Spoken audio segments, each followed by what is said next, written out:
लग्नानंतर होईलच प्रेम. प्रेक्षकांनो, मालिका तर आता खूप सस्पिशियस होत चालली.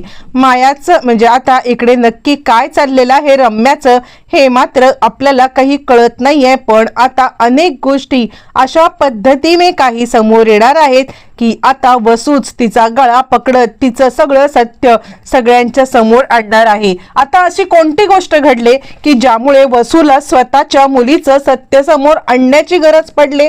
कारण आतापर्यंत तर प्रत्येक गोष्टीमध्ये तिची साथ देणारी आई आज तिच्या विरोधात गेले. बरं, इतकंच नाहीये तर आता तिच्या विरोधात जात तिला स्वतः पोलिसांच्या ताब्यात द्यायला कमी नाही केलेलं आहे. प्रेक्षकांनो, अनेक आता गोष्टी घडलेल्या आहेत. नक्की काय घडले मेहंदीच्या समारंभामध्ये? रम्याला अटक का झाले आणि या लग्नातलं महत्वाचं विघ्न दूर कसं झालंय सगळं सविस्तर पाहूया. आता इकडे सगळेजण मेहंदीच्या कार्यक्रमाला जरी चाललेले असले तरी आता रम्याने केलेलं कारस्थान वसूने पाहिलंय. मुद्दाम फोनवरती खोटं सांगत तिने आता खूप मोठं काहीतरी केलंय. आपलं नाव का ही बदनाम करतेय अशी तिला राहून राहून चिंता वाटतेय. आणि त्यानंतर मग आता जे काही तिच्या तोंडून ऐकलेलं आहे ते ऐकून जरा आता वसू घाबरले. हिच्या डोक्यावर एक तर परिणाम झालाय किंवा आता ही कुणाचा जीव सुद्धा घेऊ शकते अशी वसूला आता इकडे डाऊट आलाय. आणि ती विचार करते, नाही उगाच काहीतरी कान करून माझ्या मुलीला मला अडकू द्यायचं नाहीये. रागाच्या भरामध्ये जर का तिने काही चुकीचा हे केला तर मात्र आता उगाच तिला या सगळ्यामध्ये अडकावं लागेल आणि माझी मुलगी कायमची आता गजाआड जाऊ मला द्यायची नाहीये. म्हणून मला तिच्यावर लक्ष ठेवायला पाहिजे असा आता इकडे वसू विचार करते. छानपैकी सगळेजण आता आलेले आहेत आणि इकडे मेहंदीचा प्रोग्राम सुरू झालाय प्रेक्षकांनो. आणि आता सुंदरपैकी हातावरती मेहंदी काढू झालेली आहे. ज्या काही गोष्टी आता मागच्या लग्नात पेंडिंग राहिल्या होत्या, मागच्या लग्नात राहिल्या होत्या, त्या सगळ्या गोष्टी चालू आहेत. पण इकडे मात्र आता रम्याचं वेगळंच काम चालू आहे.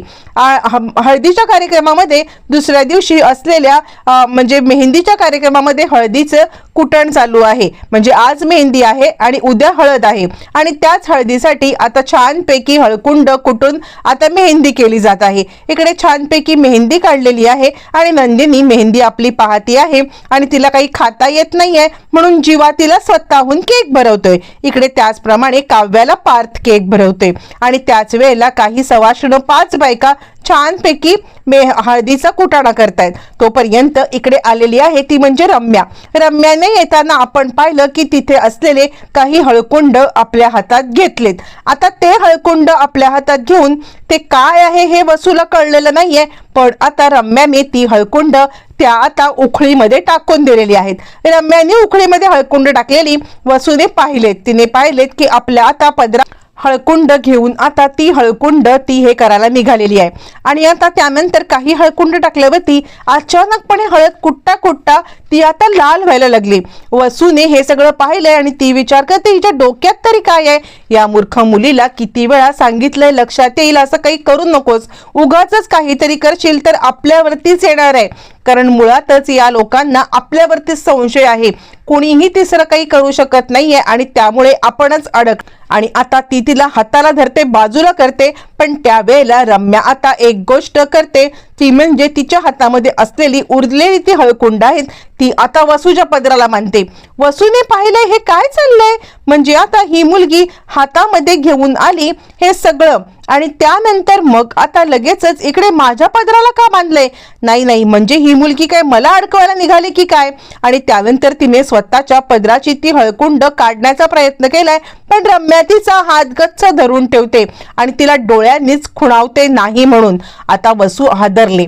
वसूला खरंच कळत नाहीये की आपल्यासोबत हे सगळं काय होतंय. म्हणजे आता आपली मुलगी घाणेरडा प्रकार करून आपल्याला अडकवतीये हे तिला समजलंय. आणि उद्या काय झालं तर ही लोक आपल्याला पोलिसात देतील.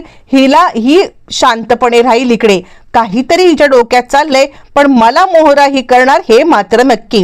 का कुणास ठाऊक तिला आता खूपच घाबरलेली आहे. आणि त्यानंतर मग आता ती रम्याचा हात धरते आणि तिला झटकते. बरं, हे सगळं चालू असताना इकडे तोपर्यंत जो हळद आता उकळीमध्ये कुटली जाते त्या हळदीचा अचानक रंग बदललाय आणि सगळेच जण आता तिकडे पाहायला लागलेले आहेत. अचानकपणे हळदीचा रंग बदलल्यावरती आता इकडे हळद पिवळीची नंतर लाल मग काळी पडायला लागलेली आहे.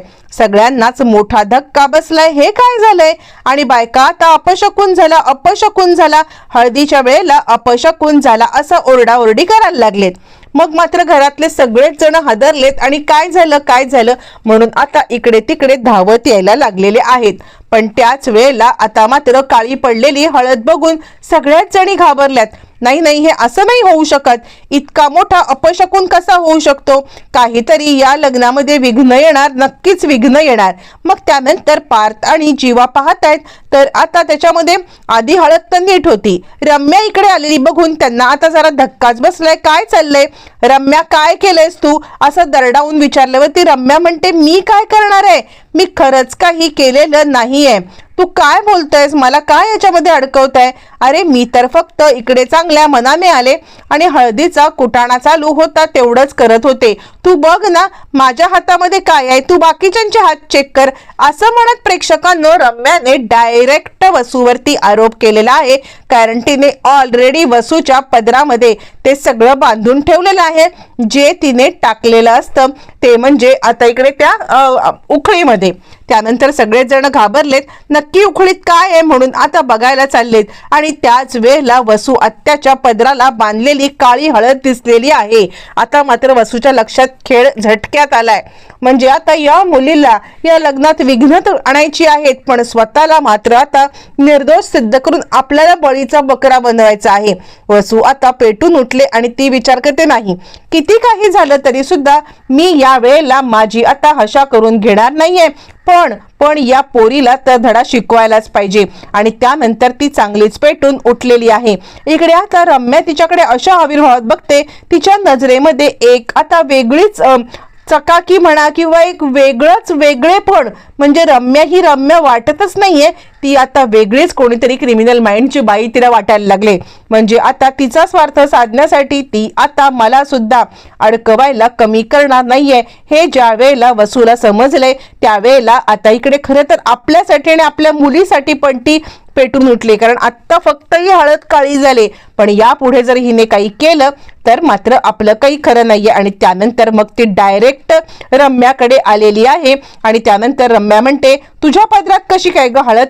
चिडलेली वसू आता डायरेक्टली तिच्या समोर येते आणि तिला सांगायला लागते, रम्या काय करतेस हे? सावध हो. अगं प्रेमामध्ये इतकी आंधळी होऊ नकोस की या सगळ्यामध्ये आता इकडे तू हे विसरून गेलीस की आता तुझी आई आहे मी आणि आता तुझं भवितव्य आहे. अगं पार्थ माहित नाही पण दुसऱ्या कोणासोबत तरी लग्न करायच्या लायकीची राह तू. हे असे प्रकार करून आता तू काय सिद्ध करणार? तुला जेलमध्ये जायचंय का? रम्या सुधार, भानावरती ये असं म्हणत वसू तिला आता भानावरती आणण्याचा प्रयत्न करते. आणि त्याच वेळेला मग आता वसू सांगायला लागते, हो रम्यानेच हे सगळं केलेलं आहे, मी पाहिले. आणि मग आता रम्याने त्या टेबलावरून काढलेली काळी हळद जी स्वतः ठेवलेली आहे ती सगळी आता वसू दाखवते. आणि त्यानंतर ती सांगायला लागते, मी ज्या वेळेला पाहिलं तेव्हा ती काळी हळद घेऊन इकडे आतमध्ये एंटर झाली आणि ती एंटर करत ताबडतोब तिने आता ती हळद ह्याच्यात टाकली आणि मी बाजूला उभी होते तेव्हा माझ्या पदराला लावली. प्रेक्षकांनो आता स्वतःच्या मुलीची कारस्थानं वसू आत्याने खोललेत. एक कारण म्हणजे रम्याचा हा वेडेपणा कोणत्या थराला जाईल आणि आपल्याला या सगळ्या प्रसंगामध्ये अडकवेल ही तर तिला भीती आहेच. पण आता नक्की रम्या आपल्याला पण काही जीवाला बरं वाईट करू शकते ही भीती वाटलेली आहे. आणि त्याचमुळे हा सगळा प्रकार घडलाय. लगेच जीवा आणि पार्थ आता पोलिसांना बोलवतात आणि त्यानंतर नंदिनी आणि आता काव्या पण घाबरल्यात. कारण ही मुलगी काही ना काहीतरी प्रसंग करणार आणि गुरुजींनी दिलेला धोक्याचा इशारा. आणि त्यामुळे आता लग्न होईपर्यंत वसू सांगते हिची रवानगी जेलमध्ये करा.